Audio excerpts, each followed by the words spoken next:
마태복음 5장에서 7장은요, 산상수훈이라고 불리우는, 사람들이 산상수훈이라고 많이 해요. 산상수훈, 산상, 매산, 윗상, 산 위에서 설교하신 거죠.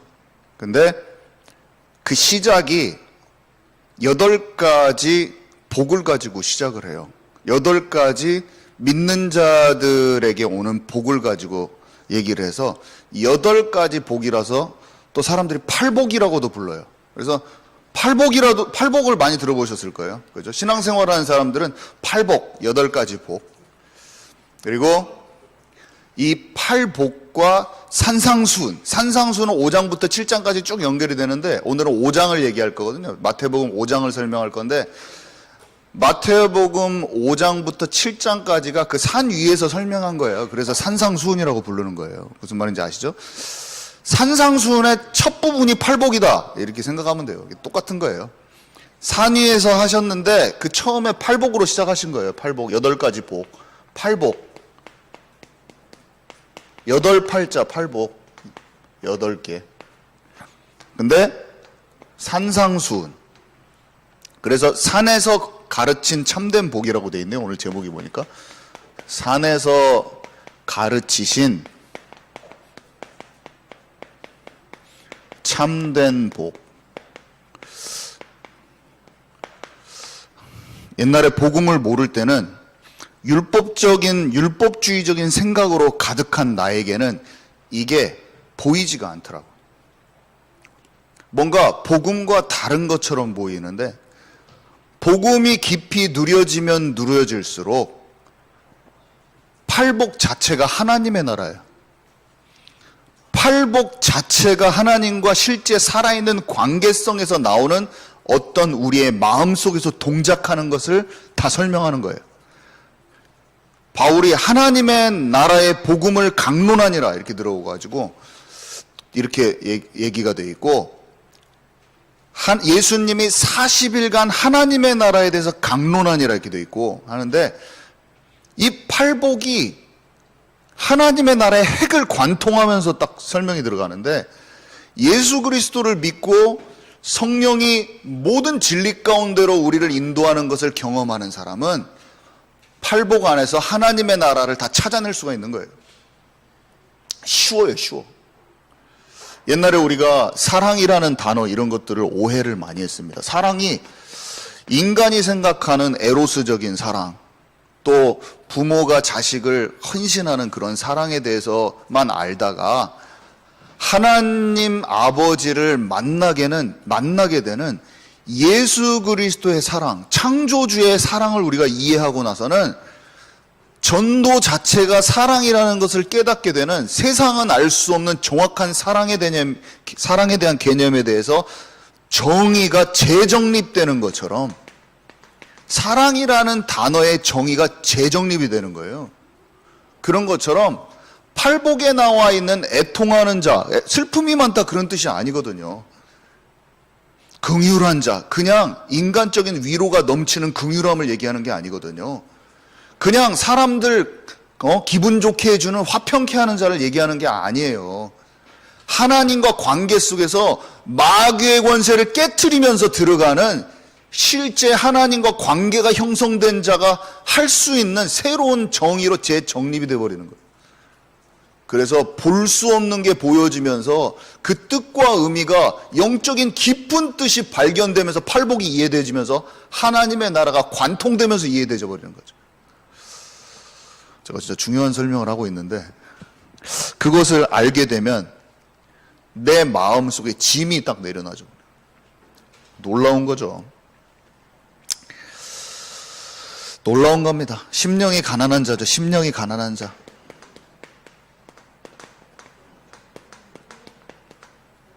가난은 돈에 대해서 우리가 쓰는데, 심령이 가난한 거예요. 내 속에 영혼이 가난한 거예요. 채워지지 않는 내 영혼이 보이는 사람, 하나님의 것이 아니고서는 채워지지 않는 내 영혼의 가난함을 보는 것을 얘기하는 거죠. 갈급한 심령이 되어 있는, 갈급한 심령이 되는 것을 볼 수가 있어요. 사람이, 인간의 영혼이 갈급해요. 다윗에게 왜 사람들이 모여들었는지 아세요? 원통하고 분통해. 세상에서는 어떤 것도 자기가 채워질 수가 없는 원통하고 분통하나, 그 원통하고 분통도 인간적으로 원통하고 분통한 것을 넘어선 영이 갈급한 것. 사울왕 쫓아가서는 아무것도 얻을 수 없는, 저기 헐벗고 굶주리고 아무것도 없는 거지같이 된 다윗에게 소망이 하나님께 가 있는 그 다윗이 보인 거예요. 이 사람들이 그냥 원통하고 분통한 게 아니라 영혼의 목마름, 메마르고 강팍한 심령의 은혜의 담비가 필요한 그 영적인 갈라져 버린 가뭄같이 되어 있는 그 영혼의 목마름을 가지고, 심령이 가난한 것을 가지고 하나님께 통곡하고 있는 사람. 놀이터에 가갖고 배터준이가, 경찬 형제가 애들을 모으라고 하니까 정자 애들이 모였는데, 배태준 형제가 복음을 딱 전했더니 심령의 갈급함이 없어서 그 말하고 있는데, 그 눈앞에서 게임을 하고 있는 오빠들 사이에서 마음이 지치고 가정에서 힘든 마음 속에서 하나님을 갈구하고 있는 유채이가 오빠들 사이를 뚫고 나와가지고 목마른 눈빛으로 배태준의 말을 한마디도 놓치지 않고 들으려고 하는 그 영혼의 갈급함. 채이가, 누가 제 거 키보드를 항상 다시 정리를 하나? 누구냐 도대체? 이 키보드를 정리해 놓은 사람이 누구냐 도대체? 몇 개월 동안 아무 말이 없이 흐트러져 있으면 또 정상으로 됐고, 흐트러져 있으면 또 이렇게 누가 했냐? 컴퓨터 작업을 하려고 딱 했는데 어떤 조그만한 애가 옆에 와가지고 나를 계속 봐, 이렇게. 근데 그 눈빛이 너무 나를 사랑스럽게 봐. 나를 너무 사랑해. 그러면서 내가 키보드를 한번 봤다가 너 혹시 키보드 이거 네가 했냐? 했더니 목사님을 좋아한 게 아니라 교회가 너무 소중한 거예요. 얘가. 저가 소중한 이유는 단 하나, 복음이 있기 때문에 소중한 거예요. 누군가 진짜 복음을 사랑해서, 복음이 너무 사랑하고 교회가 너무 소중해서 그 마음을 가지고 그 작은 일을 했다. 내가 눈물이 날라고 그래. 근데 감동이 안 없어져. 며칠 동안 감동이 안 없어져. 제이가 그냥 저를 조금 도와줘서 그런 게 아니라, 그 뭔가, 하나님 너무 감사합니다. 영혼이 목마르지 않는 교회가 되게 해 주옵소서. 제 마음속에 그 기도가 막 나오면서, 하나님 이 아이가 진짜 강력한 선교사가 되게 해 주십시오. 하나님을 향한 이 목마름이 끊어지지 않게 해 주십시오. 마음속에서 기도가 막 폭발적으로 그냥 나오는 거예요.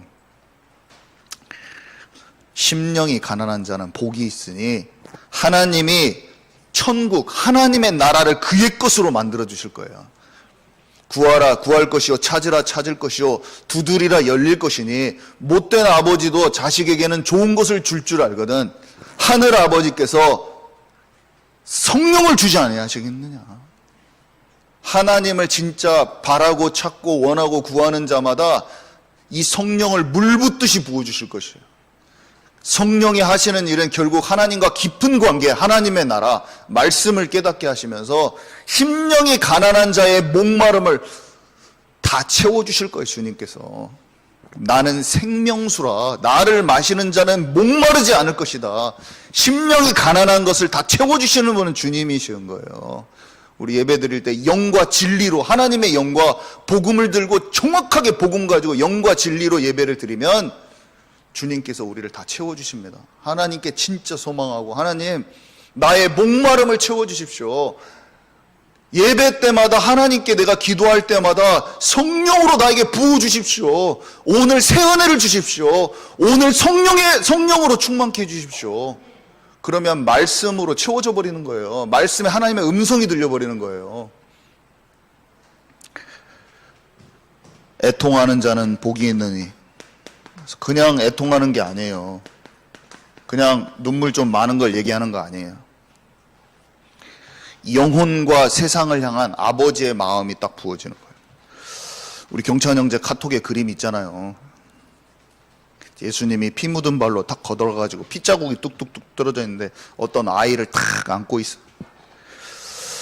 시편 119편 20절에 보니까요, 다윗이 뭐라고 했냐면, 주의 규례들을 항상 사모함으로 내 마음이 상하나이다 그랬어요.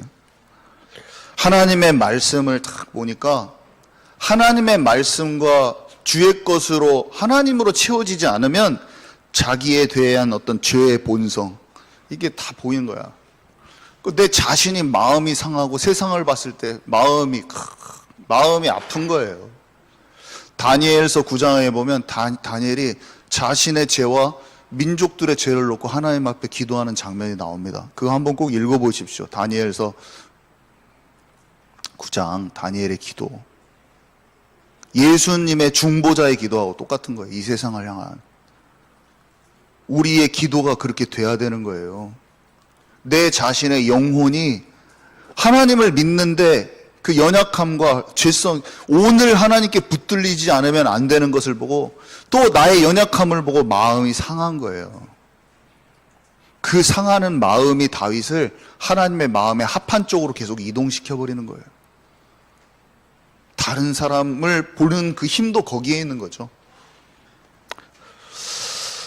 온유한 자는 복이 있나니, 온유라는 단어가 어떻게 생각하십니까? 저는 옛날에 온유라는 단어, 온유한 자는 복이 있나니 그들이 땅을 기업으로 받을 것이요. 사람들한테 화 안 내고 너그럽게 하고 그러면 내가 장차 돈을 잘 벌구나, 좀 이렇게 어렸을 때 이해했던 것 같아요. 저도 어렸을 때부터 알고 있었기 때문에 이 말씀을 많이 들어봤잖아요. 그래서 내가 좀 남들한테 화 좀 안 내고 성격이, 그러면서 내 인격을 훈련시키려고 하겠지만 안 돼요.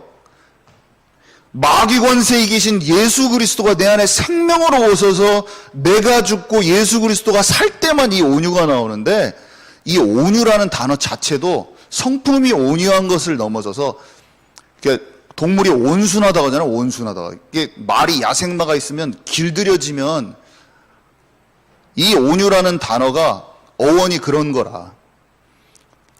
동물이 야생마같이 자기 마음대로 하는 것이 길들여졌다. 길들여진 거예요. 우리는 하나님의 말씀에 길들여져야 돼요. 너희가 내 안에 거하고 내 말이 너희 안에 거하면 너희가 열매를 많이 맺고 내 제자가 되리라. 온유하다는 뜻은 순종을 의미해요. 결국에 하나님 말씀 안에 푹 잠기는 것을 의미하는 거예요. 땅만 얻겠어요? 땅은 상징이야. 우리를 향한 모든 이 땅에서 하나님께서 우리에게 본래 주시기로 약속된 모든 뜻과 계획이 성취되면서 너희가 영이 잘된 것과 같이 범사에 잘되기를 원하노라. 하나님께서 하나님과 진짜 함께하면서 그의 말씀 따라가는 자에게 내면과 외적인, 내적 외적 열매가 충만하게 맺혀지면서 이삭의 복과 같은 복이 따라와 버리는 거예요. 100배의 축복. 두세 배는 사람이 이루어낼 수 있지만 100배의 축복, 셈의 근원, 르호봇 경제, 빛의 경제, 흑암의 경제를 돌려서 빛의 경제. 온유한 자 누굽니까? 이삭. 어렸을 때부터 아버지와 함께 자기가 죽어야 되는데 자기 대신에 순양이 준비되면서 그리스도가 팍 각인돼 버렸어. 아버지가 나를 죽이려고 하는데 하나님이 준비를 시키셨네. 내 생명이 아니구나. 아버지는 나를 죽이기까지 뭔가를 내놓으셨는데 나 대신 뭐가 죽어야 되는구나. 그토록 아브라함, 나중에 이삭 같은 사람은 말년까지도 자기 인본주의 기질 때문에 고생하는데, 이삭이 어릴 때부터 들어가서 들판에 나가가지고 묵상 기도하고 장면이 딱 나오잖아요. 가는 곳마다 혈육 간의 싸움, 블레셋과 싸움하지 않고 다 퍼줘버려. 왜냐? 셈의 본질적인 근원. 우리는 제자 한 명 생기면 그 사람 뺏길까 봐서 내가 이루어 놓은 것 내가 다듬어가지고 이 사람 뺏기면은 내 것이 다 잃은 것처럼 교회 비교하고 사역자들끼리 비교하고 예수를 믿지만 영적인 축복마저도 비교하고 있는데, 하나님께서 가는 곳마다 내 손으로 건드린 사람마다 다 제자가 돼버려. 제자 다 퍼줘버려. 내가 제자 세우고 다 줘버려. 이 비슷한 거죠.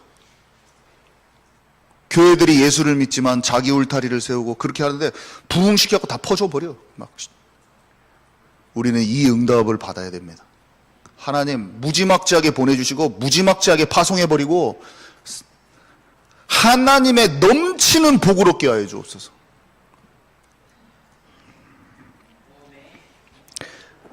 의에 줄이고 목마른 자는 복이 있나니 그들이 배부를 것이며. 이거는 간단하게 설명할게요. 의에 줄이고 목마른 자, 먼저 그의 나라와 의를 구하라. 그리하면 모든 것을 더하시리라. 영이 잘된 같이 범사에 잘되기를 원하노라. 세상의 정의, 이 의로움을 말하는 게 아니잖아요. 그죠? 의에 줄이고, 세상 영적인 것을 모르면 의라는 것을 세상 정의, 사회개혁적인 정의를 순간적으로 생각하게 돼 있어요. 근데 그런 거 아니에요. 이 하나님의 뜻과 의, 뜻의자잖아요. 하나님의 뜻, 하나님의 계획. 먼저 그의 나라와 의, 그의 나라, 하나님의 나라와 하나님 나라와 그의 일. 마귀 권세가 인간적인 수준의 생각이 끝나고 아버지의 나라 속으로 들어가 버리는 뭔가. 이거를 얘기하는 거죠. 자, 그 다음에 긍휼히 여기는 자. 긍휼은 불쌍해가지고 어려운 사람들 다리 밑에서 계속 라면 끓여주거나 그런 게 긍휼이 아니라, 긍휼히 여기는 자는 복이 있나니 그들이 긍휼히 여김을 받을 것이요. 뭐겠습니까? 하나님의 시선으로 보는 거겠죠. 그죠? 너희는 비판하지 말라. 그 헤아림으로 네가 헤아림 받을 것이다. 복음의 눈으로 사람을 본다는 게 뭘까요? 불신자도 마찬가지고 신자도 마찬가지고 믿는 자도 마찬가지고, 우리한테 원망불평하고 다 욕하고 누가 떠났어. 그 인생 전체를 두고 복음의 눈으로 보는 거예요. 그죠? 복음의 눈으로 본다는 게 뭘까요? 참 남을 내 생각으로 정죄하고 미워하고 판단하고 나면 삶 속에서 여러 가지 상황 속에서 내가 부딪히는 문제 속에서 실수 가운데 그 잣대가 그대로 나에게 들이밀어지면서 굉장히 힘들더라고요. 죄책감과 막 정죄감이. 복음으로 나 자신을 보고 다른 사람을 본다는 게 뭘까요? 긍휼히 여기는 자는 긍휼히 여김을 받을 것이다.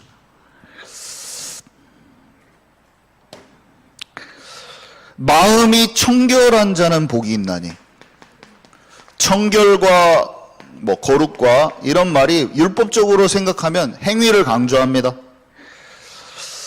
하나님을 볼 것이며 하나님을 잘 알게 된다는 것인데, 청결에 대한 것도 인간적인 관점의 청결을 딱 버려야 되죠. 청결이 뭐냐 도대체. 시편 25편 14절에 보니까 여호와의 친밀하심이 그를 경외하는 자들에게 있으며 그의 언약을 그들에게 보이시리라. 이렇게 돼 있어요. 경외하는 자들에게 있으므로. 경외도 잘못 생각하면은 뭔가 막 그를 높이는 거라고 생각해요. 근데 그런 단어가 아니에요. 경외도. 단어에 대한 재정의가 필요하다니까요. 영적인 것이 통찰되면서 하나님과 관계 속에서 하나님의 나라가 이루어지는 속에서의 경외예요. 경외는 세상에서 말하는 무조건 높은 사람을 두려워 떠는 게 아니에요. 친밀한 관계 속에서 친구 같은데 경외함이라는 거예요. 그 아시겠어요?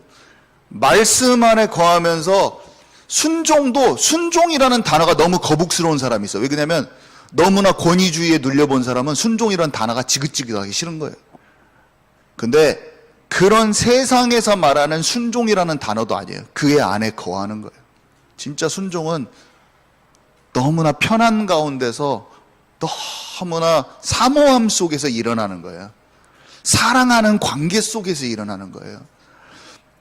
저는 순종이란 부모에게 순종해 그러면은 막 엄마 말 따르기 싫은데 순종해야 돼 이런 것이 아니라니까. 그 순종이라는 단어 자체가 잘못 정의되어 있다니까 사람 마음속에. 순종이라는 건 안에는 기쁨과 사랑이 있는 거예요. 우리는 단어를 재정립해서 들어가야 돼. 하나님이 말씀하시는 본래 그 뜻을 찾아야 돼. 억지로 순종하는 것에서 벗어나고 억지로 경외하는 것에서 벗어나서 마음으로 기쁘고 찬양하면서 그를 높일 수밖에 없는 참된 그것을 찾아내야 돼. 그러면 친밀함 속에서 그 경외인데 친밀함 속에서 그러면 하나님이 하나님의 모든 것을 알려주세요. 하나님의 모든 것이 알아지게 돼 있어요. 요한복음 14장에 21절에 뭐라고 써있냐면 나의 계명을 지키는 자라야 나를 사랑하는 자니 나를 사랑하는 자는 내 아버지께 사랑을 받을 것이요 나도 그를 사랑하여 그에게 나를 나타내리라 이렇게 돼 있어요. 나의 계명을 지키는 자라야 나를 사랑하는 자니 어떻게 잘못 들으면 내 말 잘 들어라 그때 내가 너를 네가 좀 내 말 잘 들으니까 네가 나를 조금 사랑한다고 내가 인정해 줄게 그렇게 받아들이면 안 돼. 그냥 하나님이 사랑하는 관계 속에 계명을 지키는 자라야 그 말은 네가 정말로 나와 함께하며 내 말을 사모함으로 네가 받고 내 말이 네 안에 너무나 소중하게 들어가지는 그런 관계 속에 너희가 있다면 이런 뜻인데 율법적인 내 사고방식으로는 자꾸 그 말이 내가 잘못된 거야. 하나님의 말씀이 잘못된 게 아니라 받아들이는 나의 영적 상태가 나의 계명을 지키는 자라야 너는 내가 인정해 줄 거니 이렇게 딱 받아들여. 들을 때부터 뭔 말인지 알죠? 주님을 너무 사랑하여 그의 말씀이 꿀송이처럼 답니다. 내가 주의 율례의 길로 달려가리이다. 다윗이 막 고백했던 시편 119편이 이해가 안 간다고 그랬잖아요. 시편 119편의 내용이에요. 요한복음 14장 21절을 풀어놓은 게 시편 119편이요. 하나님의 말씀이 너무 사모하여 그의 법도에 머무는 게 내가 너무 기쁘며 나를 악인들보다 더 지혜롭게 하여 내가 모든 악을 다 이겨버린다고 그랬어요. 다윗이.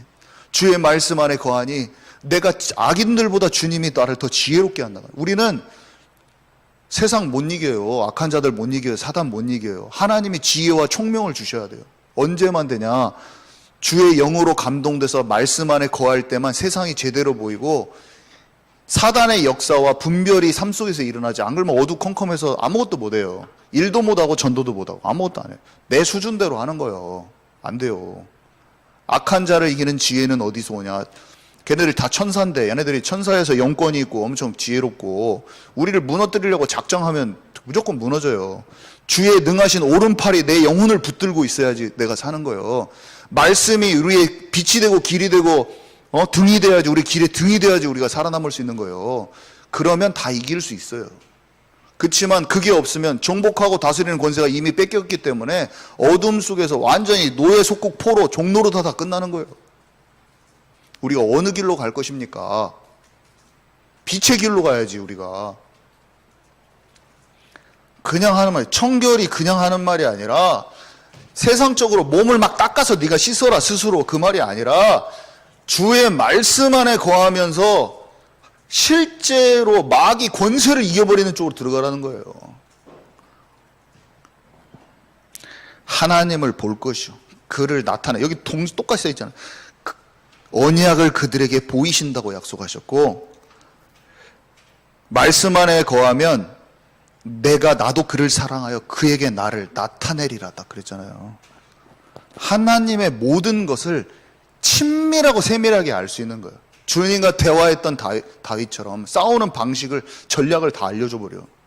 장차 있어야 될 모든 하나님의 계획을 꿈을 통해 요셉에게 알리시는 거예요. 그리고 남이 꿈을 꿨는데 그 꿈을 알아채릴 수 있는 하나님의 것을 나타내 주시는 비밀을 요셉에게 하나님 알려주시는 거예요.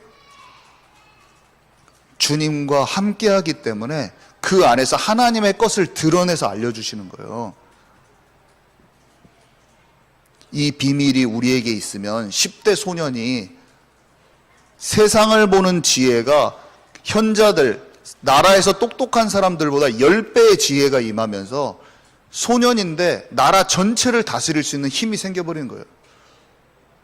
정치와 문화와 경제와 모든 것을 이해할 수 있는 힘이 하버드대 법대 교수님보다 더 뛰어나. 10대 소년이. 우리에게 온다. 지금 이 시대에.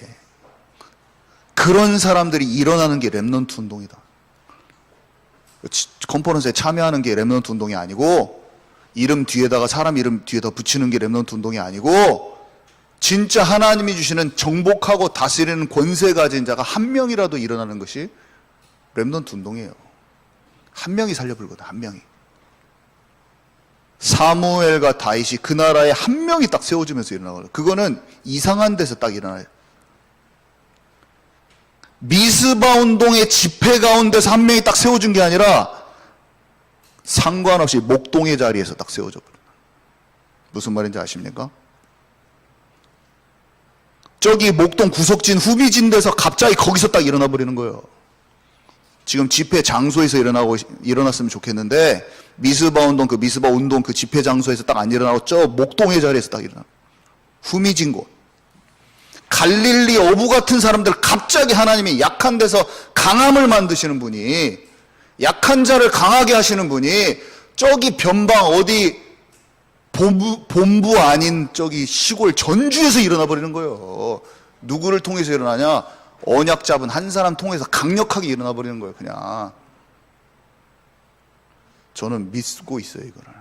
아무도 모르는 거기에서 딱 일어나는 거예요. 아무도 예상치 못했던 곳에서, 거기서 목동의 자리에서 지금 물맷돌이 준비되고 있는 거예요.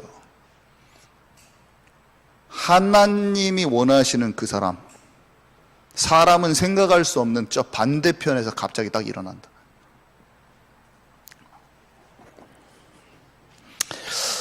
화평케 하는 자는 복이 있나니. 이 화평도 아유 놈들 막 즐겁게 해주고 평안하게 해주고 사람의 말로 그런 게 아니라, 마귀의 종노릇하면 세상의 비교 의식에 사로잡혀서 맨날 남들만 독한 시기가 있는 곳에, 시기 질투가 있는 곳에 미움이 있다면 자랑치 말라 그랬어요. 성경에 보면. 세상은 독한 시기가 있는 거예요. 서운한 마음이 있어요. 항상. 내가 사람들한테 좀 편하게 마음을 배려심, 세상이 말하는 배려심으로는 안 돼요. 이길 수가 없어. 하나님의 영을 따를 때만 참된 화평함이 있는 거예요. 금방 사람들, 도와줬던 사람들 금방 서운해가지고 삐꿔가지고 없어요. 진짜 성령을 받아가지고 진짜 치유받지 않으면, 오늘 어저께까지 막 아유 교회를 이렇게 해야 되고 이렇게 사람들을 이렇게 해야 되는 사람 어디 갔어? 자기의 서운한 문제에 꽉 잡혀가지고 사소한 것에 삐꿔가지고, 하나님께 진짜 회개하고 자기 자신 하나님께 통곡하면서 회개하고 코람대어 한 다음에 교회로 싹 돌아와야 돼. 그렇지 않고서는 안 돼. 시작이 다 살아야 될 사람들이지만 언제까지 그렇게 하고. 다윗은 어떻게 했습니까? 자기 자신이 그랬을 때 백성들과 사람들 앞에서 자기의 영적 상태가 드러나는 것에 부끄러워하지 않고, 왕의 채통을 지키는 데 있지 않고, 자존심과 권위의식을 버리고 작은 선지자 나단이 말하는 것에 어떻게 했습니까? 자기를 그냥 그 사람 미워하지도 않아. 그 사람 말한 사람을 신경 쓰지 않고, 옆에서 저 나단이 저기 어디 이름도 없는 선지자 목을 잘라버립시다. 다윗 왕님, 지금 왕 앞에서 이런 다윗의 왕의 잘못을 집어내다니 목을 잘라버립시다. 옆에서 부하가 그랬을 수도 있잖아요. 부하가 더 성질이 났어. 이씨, 감히 우리 왕한테? 다윗은 그 사람이 뭘 말했고 그 사람의 영적 상태도 상관없어. 그 사람이 통로가 돼서 내게 하나님의 음성이 들려졌다면 그냥 그 앞에 그냥 코람대어 하는 거예요. 그게 다윗의 최고의 장점이죠. 침상을 적시면서 딱 자기가 하나님께 침상을 적겠어. 상하고 통회하는 심령이 돼서 하나님 앞에 아까 말한 대로 자기 자신만 보고 그대로 하나님 앞에 서버리는 거예요. 그 사람이 하나님의 영으로 인도받는 자가 하나님의 자녀라. 진짜 성령의 인도받는 그 힘이 있기 때문에 진정한 화평을 이룰 수가 있는 거예요. 화평케 하는 자는 복이 있나니 그가 하나님의 아들이라 일컬음 받을 것이요. 의를 위하여 박해를 받는 자는 복이 있나니. 박해를 함부로 누가 받을 수 있을까요? 박해는 믿는 유대인들이 그냥 엄청 박해하고 축복을 받아야 될 사람이 박해와 핍박 많이 합니다. 치유가 안 되고 영적으로 어두워서 하나님의 길을 모르잖아요. 그러면 그 사람이 교회 안에서도 방해하고 장난 아니에요. 그것을 다 버티고 참아내고 인내하고. 사랑은 인내라. 하나님이 사랑은 세상적인 그 사랑 단어 아니잖아요. 하나님의 진짜 길을 성령 인도 받아가는 과정 속에서 사람들을 진짜 기다릴 수 있는 힘은 그 여정을 알기 때문에 기다리는 거예요. 그냥 그 사람들이 나중에 또 제자가 되니까. 예수님을 못 박을 때 배신했던 사람들이 제자가 됐어요. 나 자신의 십자가의 길을 갈 때 가족들이 다 나를 배신할 수 있어요. 요셉의 형들 마냥. 요셉의 형들이 아버지 야곱의 장례식 때 돌아옵니다. 눈물 흘리면서. 영적인 거 육신 체질 다 치유 안 받았는데 돌아와요. 시작이 돼요. 그때 성경 잘 읽어보세요. 그때 통곡하면서 인생을 돌아보면서 요셉에게 고백하는 장면이 그때 나와요. 아버지 요셉의 장례식 때. 최종적으로 아버지 국무총리 됐을 때 무릎도 꿇지만 영적으로 막 치유되면서 돌아오는 흔적들이 나타나는데, 그 배신한 사람들이야. 그 사람들이 가족인데 배신해버려요. 축복받아야 될 사람인데, 언약의 백성들인데, 그 사람들이 다 이스라엘 지파의 대장이잖아요. 그 사람들이 다 지파의 우두머리야. 그 축복이야. 그 아들들이 다 결국에는. 근데 엉뚱하게 행하죠. 요셉이 자기 십자가의 길을 가는 거예요. 예수님이 십자가의 길을 간 것처럼 생명을 구원하기 위해서 나를 먼저 보냈습니다. 예수님의 예표요. 그 걸어가는 길이 다 똑같아요. 우리도 똑같아요. 우리가 먼저 갑니다. 인생을 두고 갑니다. 오늘 당장에 나는 다 바뀌었으면 좋겠지만 인생을 두고 나는 십자가의 길을 가게 돼 있어요. 먼저 빛을 받은 우리 식구들마다 내가 먼저 십자가의 길을 가는 거예요. 핍박은 당연한 거예요. 욥을 핍박했던 아내의 핍박은 당연히 오는 거예요. 옵니다, 무조건. 이해가 안 돼요. 아버지 야곱이 요셉의 길도 이해가 안 가요. 근데 가요. 나중에 알아요. 이제 아버지 야곱이 나중에 이스라엘과 고센 땅에 같이 살 때 이제 하나님의 뜻을 알아요. 이제 그때 알게 돼요. 아, 이게 여정이었구나 알게 돼요. 믿음도 있고 하나님도 잘 알아요, 야곱은. 근데도 아들의 여정은 몰라요. 그래서 옆에서 엉뚱한 말 많이 했어요. 몰라요, 그냥. 하나님이 모르게 하시는 거예요. 하나님이 허락하셔서 외면하게 하는 거예요. 부모의 마음까지 외면하게 하시는 거예요. 왜냐? 철저히 하나님 앞에 서야 되기 때문인 거예요, 요셉은. 잘못되고 안 되고 그런 것도 아니에요. 그 사람이 몰라져서 서운할 일도 아니야. 그냥 그런 일들이 다 발생하는 거예요. 하나님을 찾고 하나님과 깊어지는 관계 속으로 가는 여정을 위해서 하나님이 허락하시고 인도하실 뿐이에요. 그게 우리의 삶에 그대로 펼쳐지고 있어요, 지금. 우리는 말씀을 통해서 계속 확인이 되는 거예요. 내 자신이 도명되고 내 인생이 조명되면서 하나님께서 인도하신 걸음이 똑같다고 매일 고백하게 되면서 우리 안에 말씀의 생명수가 넘쳐지는 거예요, 그냥.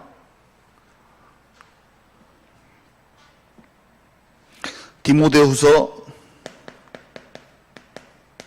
2장 12절.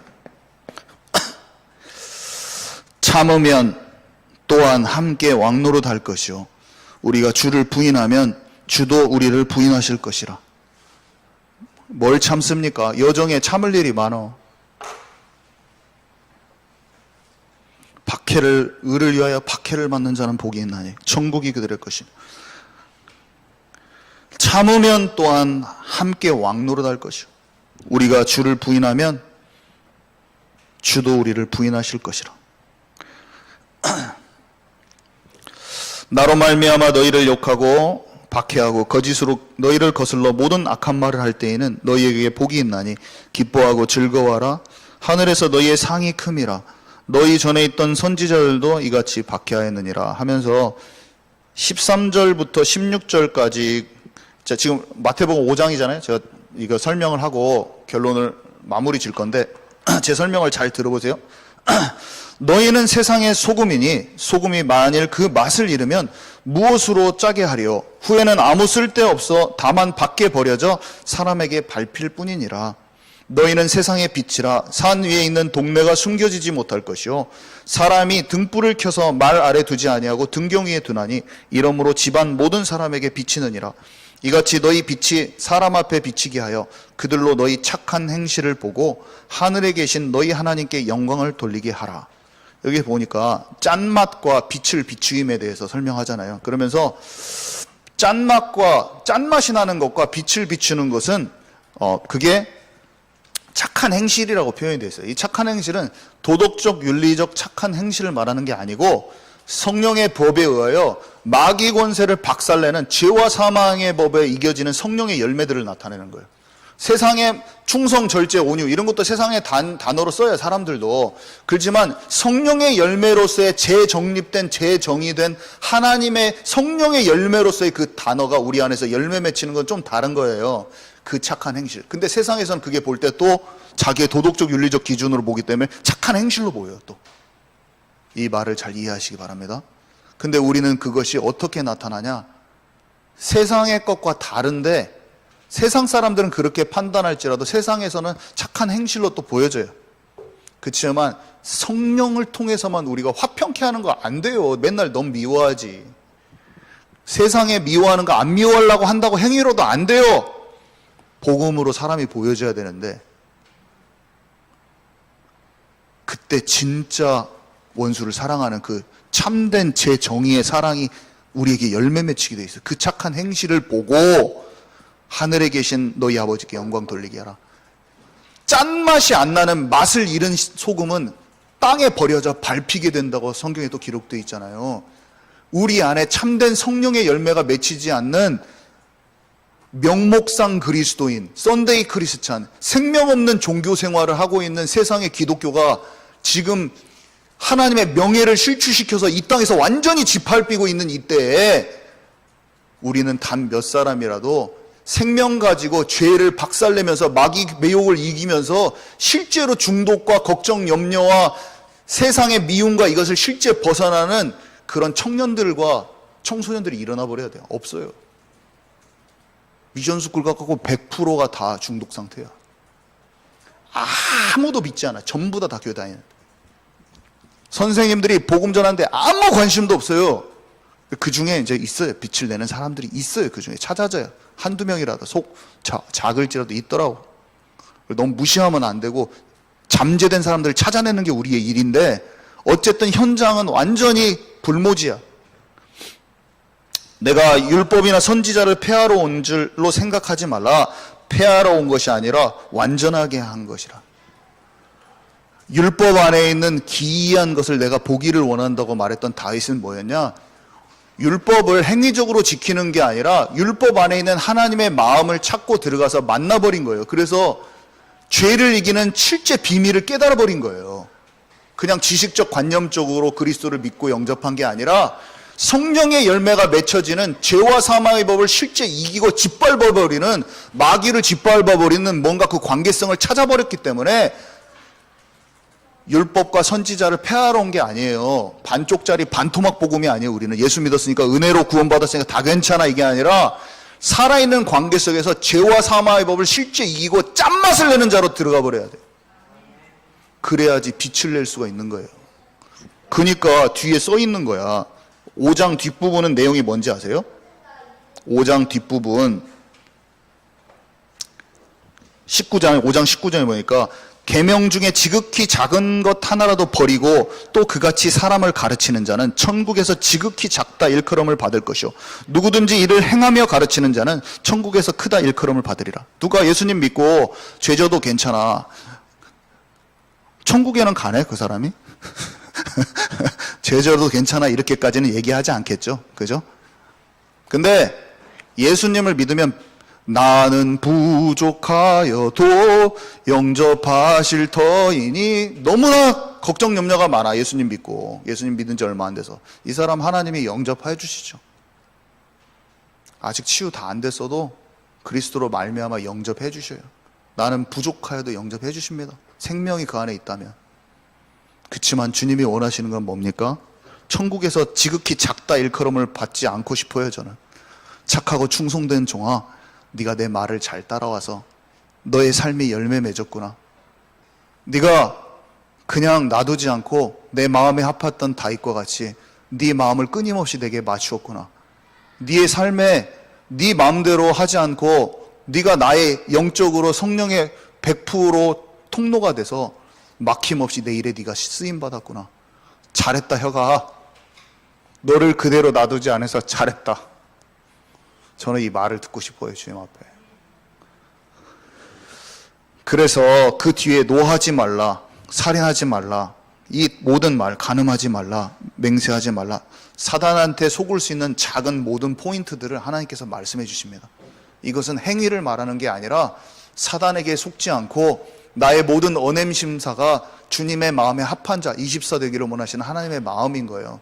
그것은 다른 율법이 아니라 그것을 곱씹고 곱씹을 때 성령의 더 충만함을 받고 마귀에게 속지 않는 쪽으로 들어가 버리는 비밀인 거예요. 그냥 우리는 영적으로 게으르지 마세요. 말씀을 너무 쉽게 복음만 취하지 마세요. 복음, 내가 생각한 복음 성경 구절만 취하는 것도 그치세요. 그거는 시작일 뿐이야. 그 다음에는 하나님의 모든 말씀이 복음이에요. 복음을 안다고 복음만 취하지 마세요. 내가 생각한 복음만, 제발. 절대 안 돼요. 그러니까 다 무너지는 거예요.